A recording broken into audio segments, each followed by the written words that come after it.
next guest, who's also in the studio, we'll have both of them in for a short time here. She grew up in South Fremantle and White Gum Valley, and the daughter of Croatian immigrants who taught her the values of family and community as the virtues of a good life. And she's raised 4 beautiful children, I love to hear that, and cherished their Frio lifestyle together. She learnt traditional homesteading from her parents, and her yard is full of yum. Oh, I might go and invade this vegetables, herbs, fruit trees, ducks, chickens, bees and worm farms. She's currently collaborating with Daisy Field Organics to share her skills and knowledge about edible gardening, herbs and food preservation. Her background's in education, human resources, and she's working with the Jundalaya as a trusted advisor and business mentor for that. Now, you give me another little tongue twister, Thalinia, we'll correct that in a minute, traditional owners. She's honoured to have served the City of Fremantle, Finance, Policy and Operations and Legislative Committee, and previously been on the Audit Risk Committee. So welcome to the studio, Marija Vujcic. Did I get that right? You got that right. Thank you so much. Excellent. I mean, if you were my mum or my dad, it would be Vujcic. Vujcic. Yeah, but you know what? I'm happy to say that. Oh, yeah. Vujcic. It's like if you were French, I would speak with a French accent. Vujcic. Vujcic always does the job too. Vujcic. Yeah, thank you. Yeah. So how long have you been on the council? I have just completing my first term, so 4 years. 4 years, okay. And so after every 4 years you have to renominate, is that what happens? That's right, yeah. And so which ward again are you? South Ward. South Ward, yes. Okay. How many wards are there? Well, now the new ward will be Coastal Ward, which is amalgamation of probably 50% South Ward and the city. Okay, so the boundaries have changed? Yes. Who changes the boundaries? It was a state government initiative. Okay, because I think they're changing it for Town of Cambridge as well. I know things are going to change up there for state as well. I believe so, but I think for, say, the City of Coburn, I don't think anything's going to change because I think there's area 1, 2 and 3 in terms of size of the local government areas, and so Fremantle was one of the smaller ones. So we had 13 councillors for a city of 33,000 people. So, and what's the normal? Like what the other councils? Well, if you have a look at, say, City of Coburn, they've got about 10 for about 120,000. Okay. So are they trying to drop the numbers that you have? Yeah. Okay. Yeah. We needed to make, it was either we as a city come to grips with it and fall within the guidelines, the new guidelines, in terms of how many councillors, a certain number of residents in a local government. Right. Either we do it or they'll do it for us. And of course, it makes common sense. You look at it yourself and you know there's change on the state level and you comply with it.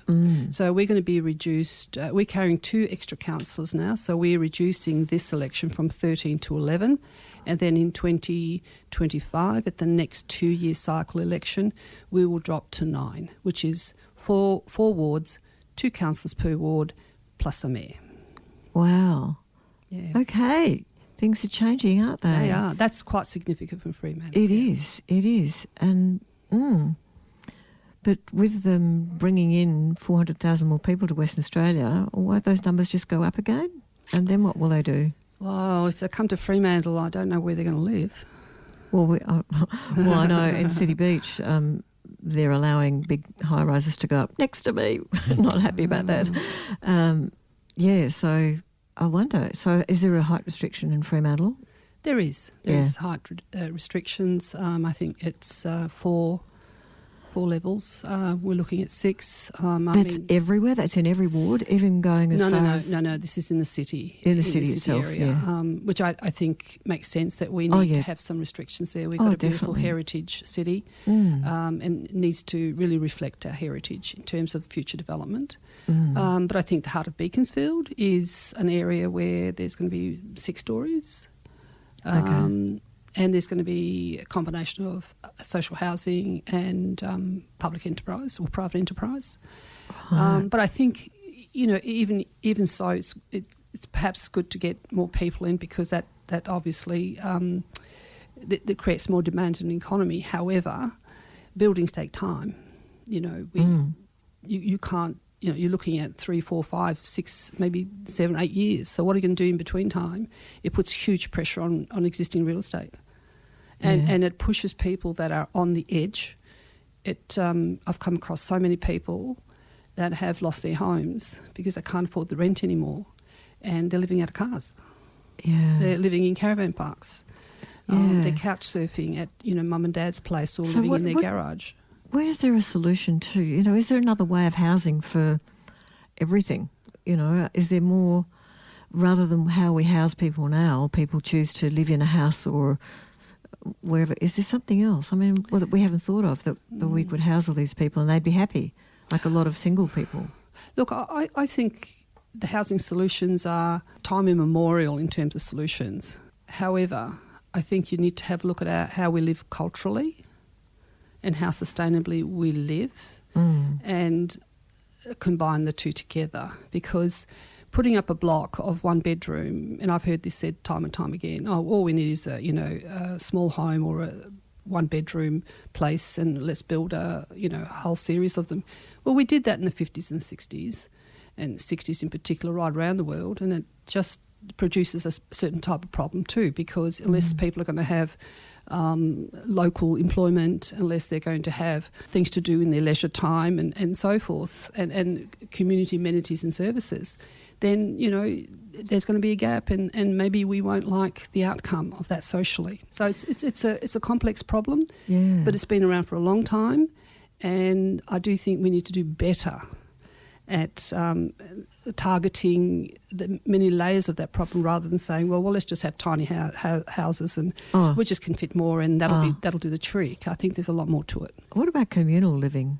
That's a challenge as well, isn't it? Like the old communes they had back in the 60s. It worked at Tel Aviv, doesn't it? Doesn't it work in... Oh, well, Israel. Yeah, Israel's got the kibbutz. And, kibbutzes. The kibbutz works pretty well. Yeah, and children get looked after by other people too, not just the parents. They...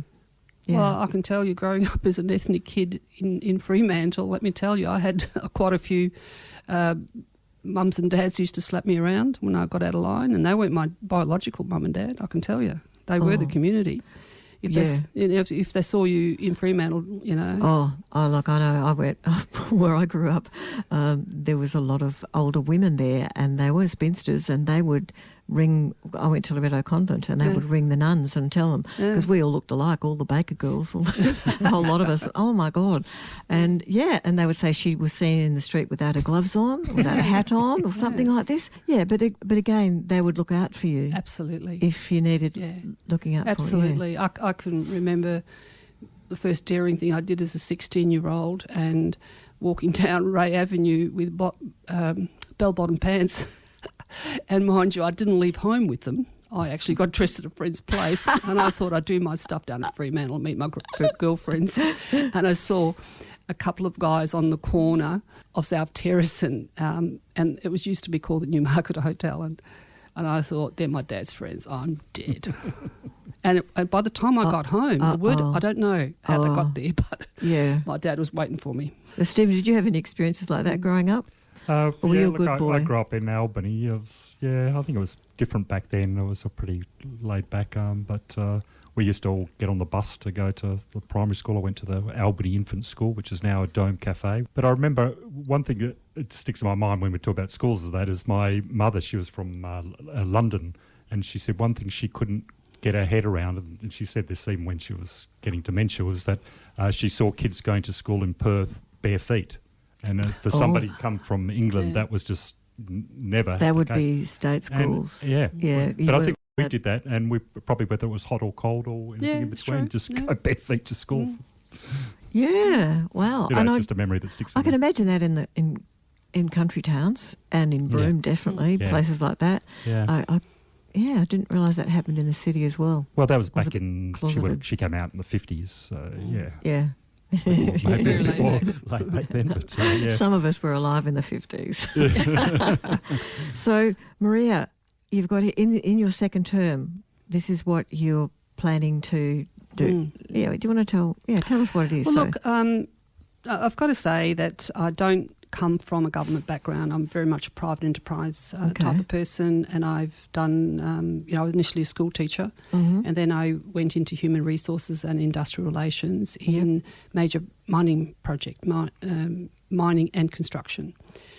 So it was around people a lot and managing budgets and having to be accountable. So when I first got in, it was really the first 12 months is always a whirlwind, really difficult. And I don't think, I think it could be said for anybody that comes in. And certainly, Steve, when you get in, your first 12 months is a whirlwind. You just sit there and observe and watch what's going absolutely, on? Absolutely. I drew a lot from other councillors. I watched how they performed. Yep. I asked questions. You also have some people outside in the community who are always there with some wisdom around it, or also directing you, you're not strong enough here and you're too strong over here. And I think all of that's part of your learning curve, that first 12 months. And for me, that first 12 months was around the financials. Okay. And it was around the first audit that I looked at, results. And it was, I asked my first question. About how did we do in the first financial year, and that was when I was on the Audit and Risk Committee. You asked what? How did we do? And they said, oh, yeah, we're fine. And then I read the report and I said, how did we make $8.5 million operating loss? And I went, really? I said, well, it's here. It's written here. And everybody was stunned on the committee. And I said, yeah, go on. And I said, well, it took me a whole weekend to pull this apart. For me to get my head around $8.5 million operating loss. How did we get there? And there wasn't an adequate explanation until the next day when the CEO said, look, council use is quite correct. We did have that, and there were some explanations around it. And that's when I really thought, maybe finances is something I will look at a lot more closer. Okay. And that's what I've done for the last 3 years. So were there any councillors on there who were accountants at the time, or who? No, but they're all pretty stunned when I said, we've made an 8.5 so didn't operating really loss. So, Stephen, they need your skills there as an accountant and a lawyer. Yeah, look, I think it always helps. I mean, obviously you've got the staff there who are meant to, assist, but I don't think anything beats having somebody on the council that holding them accountable. And Maria's done a fantastic job of being able to try and unpack the accounts, but I think I can add value there for sure. Wow. I think it's also asking the right questions. I'm not an accountant by background, but I don't know how many times my mother always used to say, Maria, you were born asking questions. Stop it. But and then it's more from curiosity aspect and wanting to learn how do we do this and how did we get to this point. Yeah. And I've always been a person about continuous improvement. So every time I stuff up on council, I always take responsibility in the sense of saying, well, I learned something from that, rather than getting aggro and deflecting. I always say, well, thank you very much. I've learned something, and next time I'll do better. So that's what I do. So how would you go about getting community food forest and edible garden projects going? I'm really behind that. I would love to see a lot more of that. Well, look, you notice this time of year we've got the everlasting daisies around and they're randomly spread right throughout Fremantle, and sometimes I get ratepayers ring me and say, oh, council's done a wonderful job on Ray Avenue, particularly that roundabout's got some beautiful colourful show. And I say, no, that's just a group of community people. I don't even know who they are. They go out and they do wild planting. And I think there's plenty of little nooks and crannies that's vacant land, and nature is such that if it's got a landscape, it will put something there. Now, we often call that weeds. So you can plant all sorts of seeds there. I think I was, because I am an organic gardener, I've often thought that perhaps White Gum Valley still got some nice large blocks, but you don't need a lot to grow an edible garden. So I'm thinking having a website up, and you could be 2 streets away and you could be growing string beans, and someone else is growing broad beans, and you put them in touch with each other. That's an edible garden, and that's contributing a hell of a lot. Yeah. And what about verges? Look, verges are also good, but what a lot of people don't understand is when they go into gardening is it's a lot of work. So having door knocked South Fremantle, I don't know, every street, I don't know how many times, and now going into the city, you see a lot of gardens that are neglected with caterpillars, and you look at it and you go, well, that was a waste of water. Okay. So I do think we need to encourage people, and I think it comes back to also education. I'm affiliated with Daisy Organics at Penny Lane music shop area. Yep.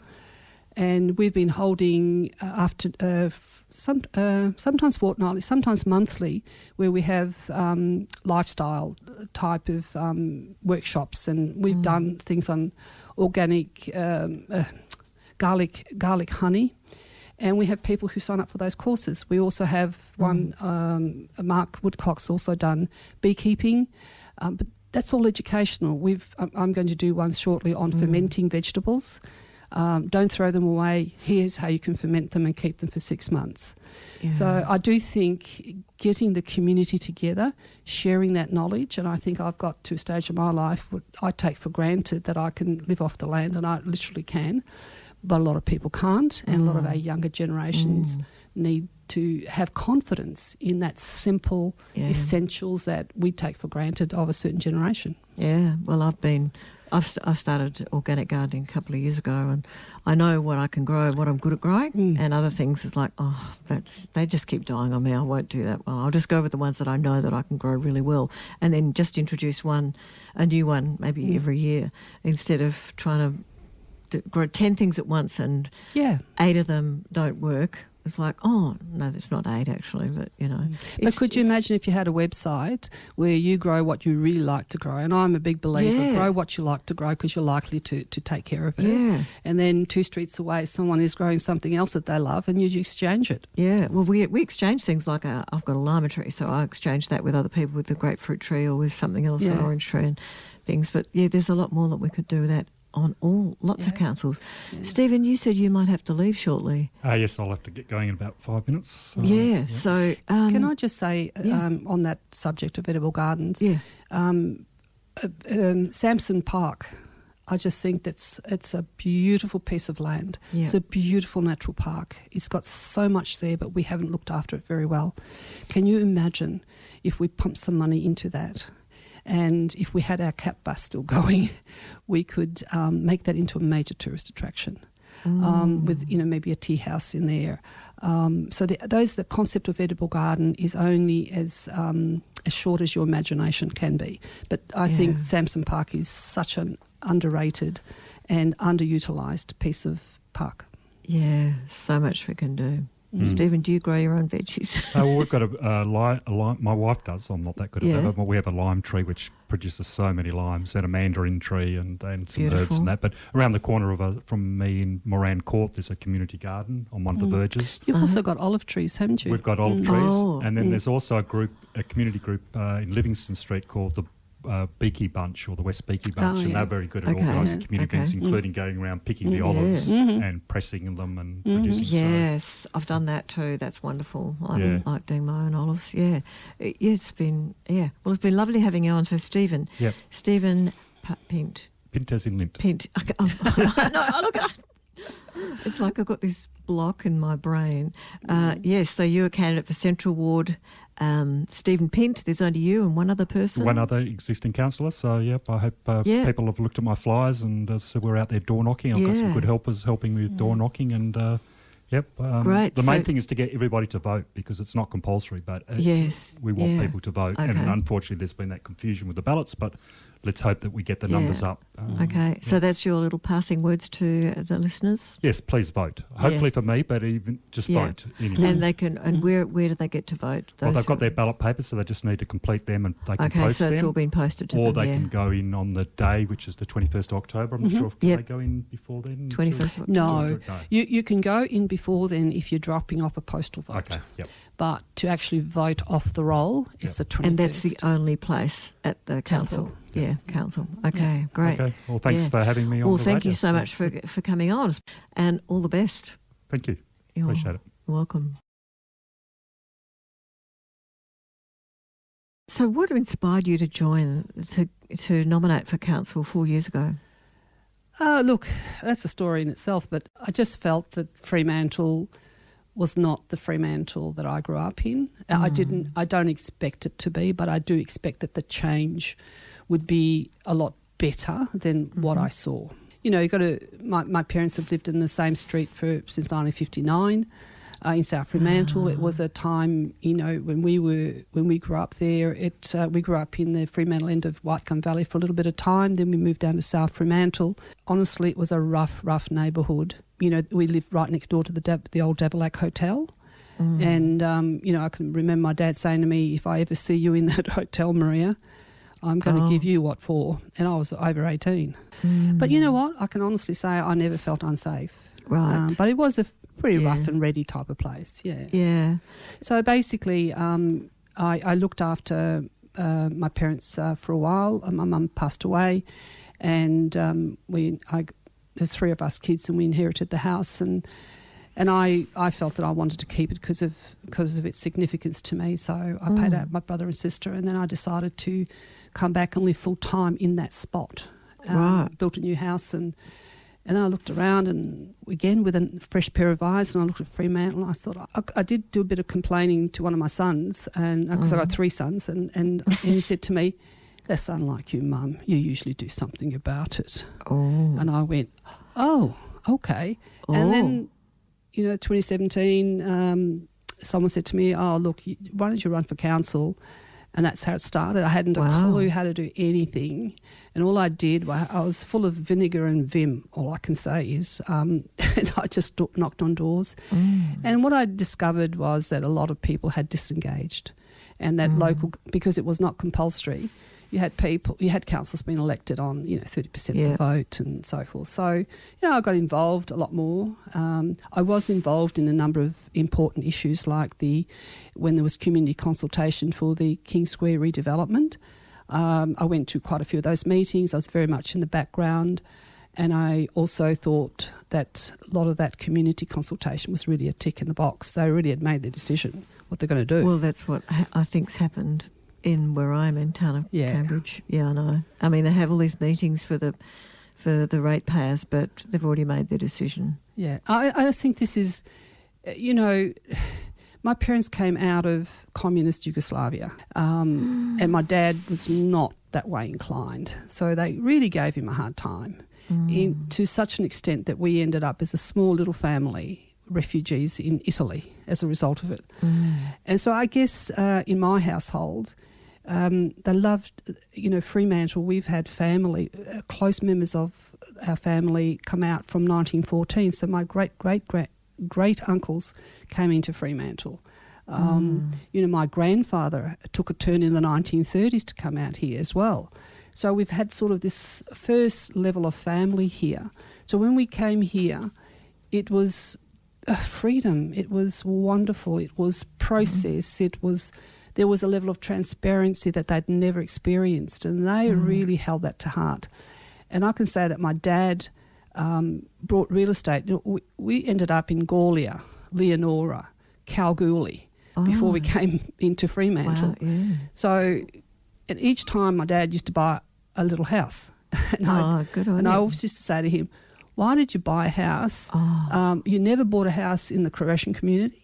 You never bought it in any of the ethnic communities. You always bought it where the English, the Irish, the Scots lived. Why?" And I asked him that as an old man when I was looking after him. And he said, "Well, Maria, where would you learn English? But from the English."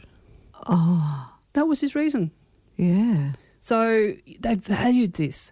So for me, you know, if you say you're going to be transparent, do your best at being transparent. If you say you're going to have good governance, well, do your best at being good governance. And ticking and flicking meets none of those 2 criteria. So have things changed since then, since when you were, you know, when you first were living here, and have things changed a lot? Like, is there the transparency? Could you see that happening? Could you see, you know, what changed? And when did it change? Do you know, the best way I can answer that is in a story. and this was as a 12-year-old girl. Yeah. My dad used to go down and spar with Kim Beazley Sr. in Fremantle because he was I think the federal minister or federal representative. Yeah. And one day my dad said to me, "You come with me and you'll be my interpreter for today." So we went down and it was Kim Beazley. I remember the day so distinctly, and I sat down, and I listened to them. My dad said, "I'm here to let you know that I need your help. There is a Croatian man, who had gone back to the old country because his mother had died and wanted to go to her funeral.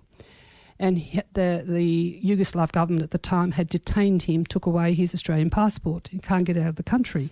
And he said, "I want you to help him." Now, Kim was, I think, Labor left or, Anyway, he said, "Peter, why did you come here? You shouldn't have gone." Anyway, they sparred and bartered a bit, and Kim said, "Well, why is your daughter here?" He said, "I want you to know that the next generation speaks English very well." Wow. Okay? And he also said to Kim Beazley Sr., he said to him, "This is an Australian man. He's an Australian citizen. He has a wife and 3 children here. Who is feeding them and who is representing them if you're not going to do that because that's your job?" Kim Beazley turned around and said, "Do you know what, Peter? No man should be separated from his family." And within a month, that man came back. So what that taught me many years later, I reflect on that story, what is missing in Fremantle, is you can be on the opposite side of politics and yet you have a common set of values that transcends all politics. Yes, so you can advocate for anyone. Absolutely. And I think some of that is missing in Fremantle, where, we tick and flick. We don't really listen to the ratepayers because I'm not politically driven. I don't belong to a political party or an ideology. And for me to get elected as truly an independent, I would have had to have had the silent majority in Fremantle vote for me. Or, I had 3 goes before I actually won. 3 goes. Was that over 12 years or was that over different? Over 3 years. Over 3 years, right. Basically knocking on doors and saying, "I'd like your support." And they'd say, "Oh, why?" Nobody listens to us. And we get the same result. And I never forgot that. That for 4 years, my oath, we all take an oath as new councillors. And that oath is to the ratepayers and the people of your district. And they mention words like honesty and integrity. Okay, so I had my oath. I take my oath into council every time, just in case I lose courage in terms of advocating for ratepayers. I think a lot of that's gotten lost on the way, not only in local government but also state government and federal government, but that's just my point of view. Golly, so let's have a look at what else you've got here. So you've got in your second term, this is what you're going to work for, 0 increase in residential and business rates. Yes. So that's next financial year. That's your money. Look, we've had 5% last year, we've had 9% this year. We are not thriving financially. If you have a look at our rates this year at 9%, added to your rates notice is an explanation. Where did the rates come from? So we raised about 91 million. 64% of that came out of ratepayers. Wow. 28% came out of parking and leasing. And then there's a 2%er on our, some interest earnings on some savings and some grants and so forth. But 64% from ratepayers is unsustainable. We're going to need to get lots smarter. We need to have good governance. And good governance means we make good financial decisions. So what should it be? What percentage you're saying it should be if it's not 64%? Should it be higher or lower or? Lower. Lower. Yeah, lower. Yeah.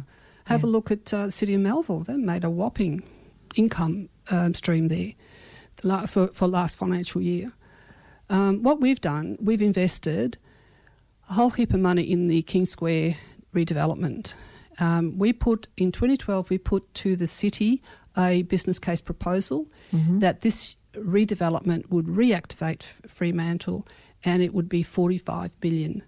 That was it. We were going to build it for 45 million and the next generations would benefit from letting out of the space of the building. It was going to reactivate businesses around the Fremantle. Now, when you have a look at, that was 2012. We went into that building 2 years ago.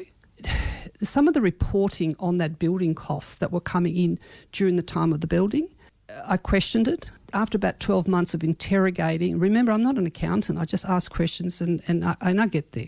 So after that, it was basically, I've shown that the actual costs were not 45, not 47 million, as was reported, but that it was more like between 62 and 67 million, which is quite a difference. And then the auditor report came in at 63, so I was in the ballpark. So when you have those amount of millions that have gone into a building that's not giving you the return, now part of that business plan, the return was going to be about $950,000 a year. We made maybe $150,000 in 2 years. So we got a $20 million loan from the state. So $1.2 million we're paying out of ratepayers' money.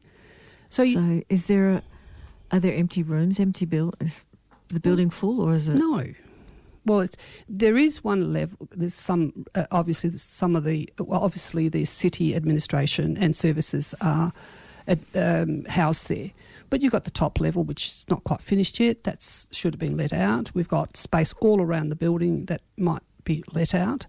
And I don't believe the figures of we've stimulated the Fremantle economy by billions. No, we didn't. So you've also got here the full restoration of the blue and red cat bus services. So what happened with them? Well, look, about 22 years ago, the story goes that Minister Alana McTiernan and Mayor Tagliaferri, Fremantle Mayor Tagliaferri, got together, and as a result of a conversation, they said they would introduce the cat bus into Fremantle as a free service. Apparently, the minister said, look, we'll fund it by 40%. You come up with 60%, which he did do. And the story goes that 22 years ago, that Fremantle wanted to introduce paid Sunday parking. And one of the ways that we would do that is to say that a good part of that Sunday parking revenue would go to finance the cat bus, which it did. You know, fast forward to 2023, having spent a hell of a lot more money on the civic centre, it became apparent that they just didn't have enough money. So instead of going back to that revenue stream, which you were promised for the cat bus, they basically put it into consolidated revenue. So the cat bus was, in my 4 years on council, was on the chopping block for 4 years because of the money aspect of it. And I think the outpouring from the community was unbelievable at every level, from seniors who desperately need it, from mums and dads, from kids who caught it into the city and onto the trail station. Parking's so difficult and expensive. Absolutely. And I think was not a wise decision. It was a numbers game in the end, to be able to finance that additional million spend on the civic centre. About three income-performing car parks were sold off.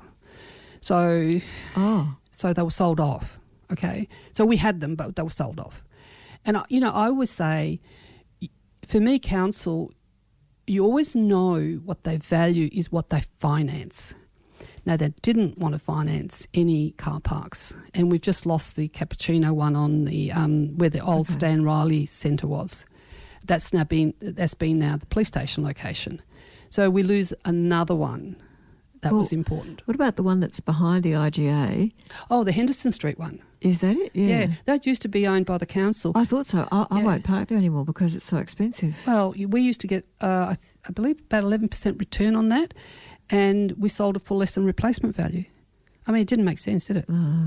Gosh, okay. So I think that's going to be a little bit more trickier, is to be able to see what else can be done, but certainly needs to be unpacked.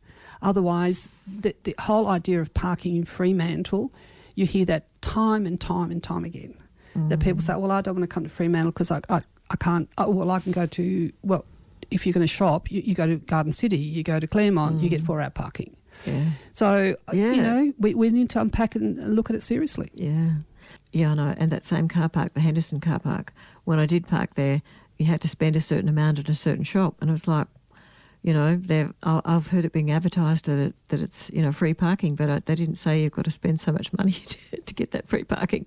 So 10% of the 24-25 budget to be spent on maintenance of heritage buildings. Yep. Now that one, I feel very passionate about heritage. I think we all say that. Yep. But for me, once again, is what you finance is what you value. Yep. So if you're not spending money on the heritage buildings, they're rotting from inside. So we might get some, like the town hall, we got a great grant. We did the outside, but inside it's rotten away. What I would do, and this is not a novel idea, apparently if you spend more than $20 million in any renovation, you've got to have a permit. Now, think about the amount of millions that developers come in with their plans. I would be putting 10% on it and saying, that's quarantined for heritage. I reckon you'd put $1 million away every year. You've got some great ideas, Maria. Yeah, thank you. Okay, improve basic local services for ratepayers. I'll just keep reading through a few more. Collaborative engagement to support businesses and creative innovation. Greening and care for our community parks and reserves to attract tourism. And I love the bottom one, which we've already discussed, the community food forest and edible garden projects. Maria, what else do you want to tell our listeners about you and your nomination, your renomination for Coastal Ward? Well, look, it's just, I'm asking for the ratepayers and residents of Fremantle if they like this platform and what I've done in the last 4 years. I've said that trust and transparency is what's motivated me to stand up again for Fremantle as I asked for their vote in the second term. And if what I have achieved in the first term, as I said before, I'm about continuous improvement. Just imagine how much better I'd be in the next 4 years. Thank you so much for coming in. Thank you. And we're going to go out with, I don't even know what this sounds like, but this is from ABBA, and this is Like an Angel Passing Through My Room. That's what it's been like having you here, Maria. Thank you. Thanks so much.